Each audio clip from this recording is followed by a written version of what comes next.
Assalamualaikum dan selamat datang ke channel saya. Okey, untuk video kali ni ni sebab dah banyak sangat request orang nak minta cara nak dapatkan ukuran kepala laci. Itu hari saya dah buat dah video pasal cara nak dapatkan ukuran pintu kicau kabinet. Kali ni kita nak dapatkan ukuran kepala laci pula. Okey, kalau bahasa Melayunya kepala laci lah. Kalau bahasa orang putih biasanya orang panggil drawer head ataupun drawer front. Front depan. Untuk kepala laci biasanya ni yang kita ambil yang standard je lah. Standard biasanya orang buat 3 tingkat lah kan. Yang atas, tengah satu, bawah satu. Biasanya kita buat 3 lah. Kalau yang buat 4-5 tu dia sama jugalah, cuma kita fokus yang 3 lah. Sebab yang ni yang paling banyak sekali orang minta kepala laci 3 tingkat ni. Okey. Kita sebelum nak potong saiz kepala laci ni, kita kena tahulah kita punya carcass base unit kita tu berapa dia punya ketinggian dia. Macam yang sebelum-sebelum, yang biasalah, yang paling selalu saya buat untuk ketinggian base unit, saya akan buat 690mm untuk yang tinggi. Untuk dia punya lebar, ini kalau laci lah untuk drawer. Untuk lebar saya suka gunakan saiz 470mm. Maknanya 470 ni saiz yang senang cakap paling saya suka lah. Saya tak nak ulang banyak kali lah pasal apa saya sukakan 470 ni. Dalam video-video lain saya dah beritahu lah kenapa saya suka standardkan lebar carcass ni 470. Okey, maknanya kat sini kita dah nampak lah dia punya tinggi 690 kali 470. Sebelum nak buat laci ni, kita kena tahulah saiz-saiz pintu kabinet yang lain. Maknanya kita kena potong macam mana lah, kita kena dapatkan ukuran pintu yang lain dulu, baru kita boleh belah pada 3 bahagian ni. Okey, untuk kalau macam base unit yang menggunakan tabletop quartz stone, okey, untuk quartz stone biasanya atas dia top, kemudian kita depan dia ada turun sikit lah, dia punya cap dia kan dalam 40mm. Jadi biasanya saya akan tolak lah 690mm, saya akan tolak 30mm 30mm lah kan. So saya akan dapat 660mm lah, 660mm untuk semua semua saiz-saiz pintu yang pintu belah lain lah. Jadi takkan satu kitchen cabinet tu kita buat drawer saja kan, mesti ada bahagian-bahagian lain juga.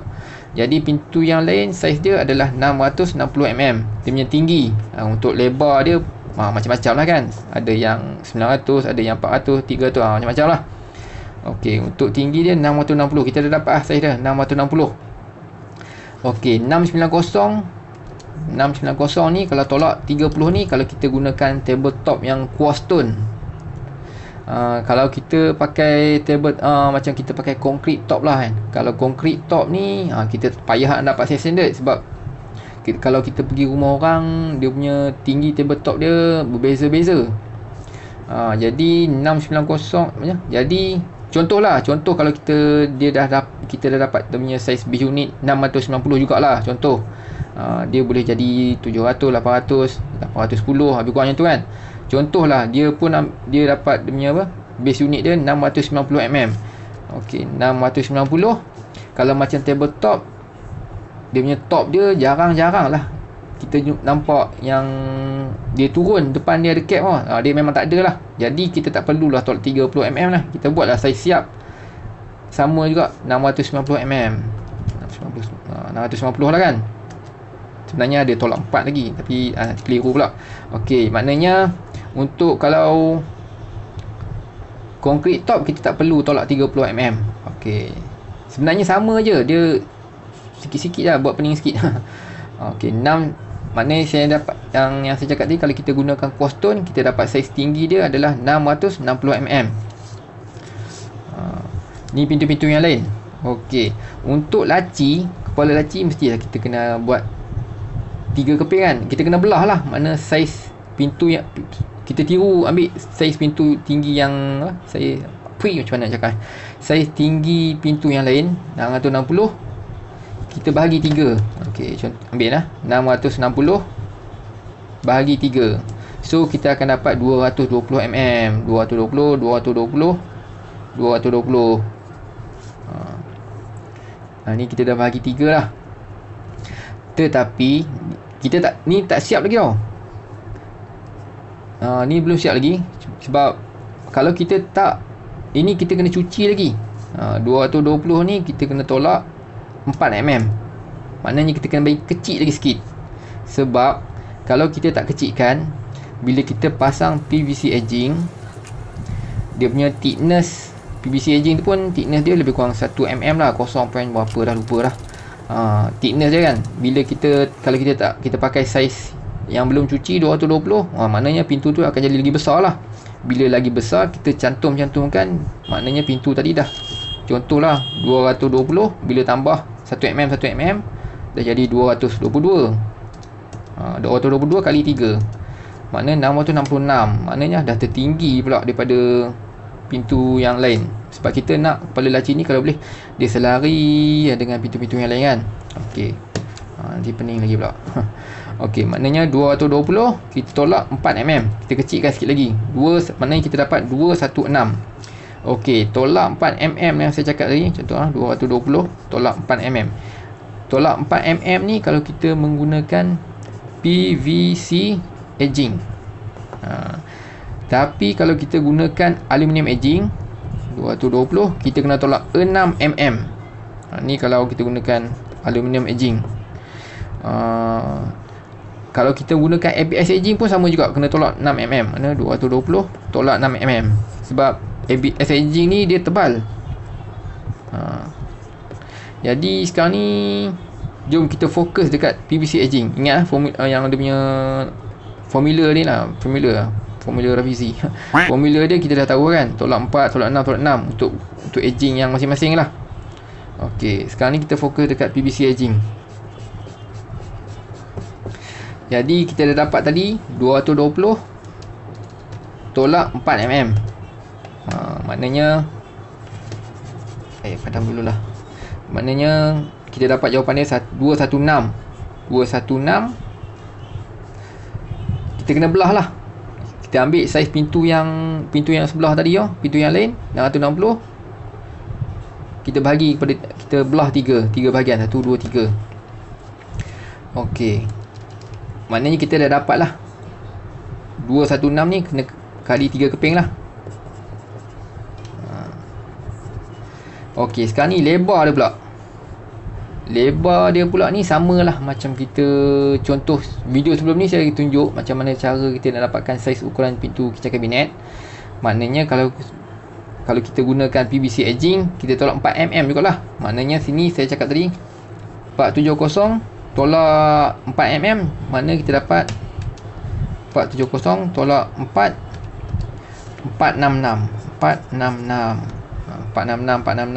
lah. Okey, jadi pintu saiz yang perlu kita buat 3 keping ni, maknanya 466 kali 216 kali 3 pieces. Okey, dapat.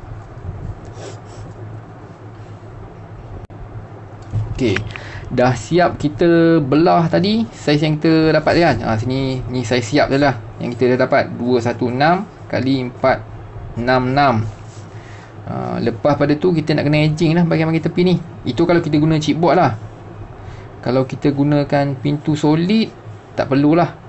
Tapi pintu solid lah, macam solid nyatu kan, kita tak perlu nak edging. Macam mana nak cakap tak payah lain kali lah si kita. Okey, maknanya kita kena pasang edging lah kepada ketiga-tiga kepala laci ni, 1 2 3 ni kan. Kita kena pasang edging. Jadi dia akan, contohlah 216 tambah lagi 2 mm lah thickness apa? Kita ambil kata thickness PVC edging tu 1 mm 1 mm, kita dapat 218. Okey, bila 218 kali 3 maknanya 654. Maknanya okey, 654 660 tolak 654. So ada balance 6 mm. 6 mm ni maksud dia kita ambil sini sikit lah. Kita tak boleh lah kepala laci tadi kita pasang dekat laci. dia terlalu rapat lah kan. Biar dia ada rongga sikit lah, biar dia renggang sikit, supaya bila kita tarik laci tadi tu, pintu antara pintu tadi tak selisih lah kan. Alright, jadi selepas ni jom kita pergi tengok. Saya potong pula lah. Kita tengok macam mana saya buat pintu kepala laci ni. Okey, lepas dah dapat saiz, kita dah boleh belah lah atas table saw. Untuk potong saiz kecil dan menegak ke atas ni, kita guna setting belah. Untuk setting belah ni, kita nak kena seret board tu lah atas table saw, ataupun orang putih panggil rip cut. Dia kalau kita guna table saw ni, dia ada dua setting lah, sama ada belah ataupun potong. Kalau belah ni kita panggil rip cut. Kalau yang potong, yang sliding tu, kita akan panggil cross cut. Sambil-sambil tu belajar lah sikit nama-nama jenis-jenis potongan, jenis bahasa dalam kabinet ni lah. Board kali ni saya guna board yang lebih-lebih je, board yang off-cut tu. Sebab color dia pun plain, jadi tak perlu risau sangat lah pasal dia punya wood grain, corak alu wood grain dia tu. Kalau nak melintang ke menegak ke, dia tak kisah sangat lah. Kalau design yang wood grain tu, kita tak boleh lah main campur-campur board yang off-cut je ni. Kita nak kena guna keping solid lah, baru kita belah kepada 3. Okey, yang sekarang ni kita guna setting potong pula, ataupun cross cut.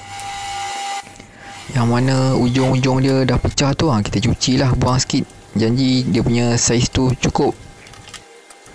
Dah selesai potong, kita nak kena edging pula lah. Tak boleh nak biarkan macam tu je kan. Dan kita kena tengok lah macam mana edging yang kita nak gunakan, sama ada PVC, aluminium edging ataupun ABS. Untuk PVC edging ni dia murah, tapi kerja-kerja pemasangan dia tu agak lambat lah, berbeza sikit lah dengan aluminium edging. Kalau aluminium edging tu cepat je siap. Cuma kelebihan PVC edging ni, dia cantik lah, kita boleh dapatkan warna edging sama dengan warna pintu yang kita nak. Cuma kalau aluminium edging tu, dia warna aluminium lah, warna silver tu kan, dia tak sama lah, payah kita nak bagi sama dengan color pintu. Kalau PVC edging ni, boleh lah dia punya edging tu sama dengan color pintu kan. Kalau tak sama pun sikit-sikit pun ada lah. Untuk tampal PVC edging ni, saya guna cara manual je lah. Sapu gam, lepas tu baru tampal PVC edging. Dia kalau ikutkan, dia ada satu mesin khas juga lah untuk kita tampal PVC edging ni. Dia kalau kita pakai mesin tu, dia lagi cepat lah kerja, dan tak banyak kerja sangat lah, tak penat lah kan. Untuk edging ni, setakat yang tahu kita ada 3 lah finishing dia, sama ada PVC edging, aluminium edging ataupun ABS. Dia ada juga wood veneer. Kalau veneer tu kita guna untuk plywood lah, plywood yang spray kan. Dia mungkin juga ada teknologi lain lah kan, yang kita tak tahu. Dan saya pun, kalau saya tahu, memang saya belajar jugalah.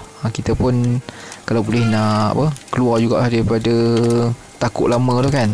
Kalau ada, memang saya akan apply jugalah dalam pembuatan kitchen cabinet saya ni. Okey, jadi saya ingat sampai kat sini dululah kot. Nanti untuk saya akan up juga video pasal macam mana cara pemasangan dia. Dia ada teknik jugalah macam mana kita nak pasang drawer head ni. Dia kalau ikutkan drawer head ni, kalau nak pasang memang sangat susah lah kalau tak kena teknik betul. Nanti saya akan up dalam video yang akan datang. Sekian dulu daripada saya. Terima kasih kerana sudah menonton.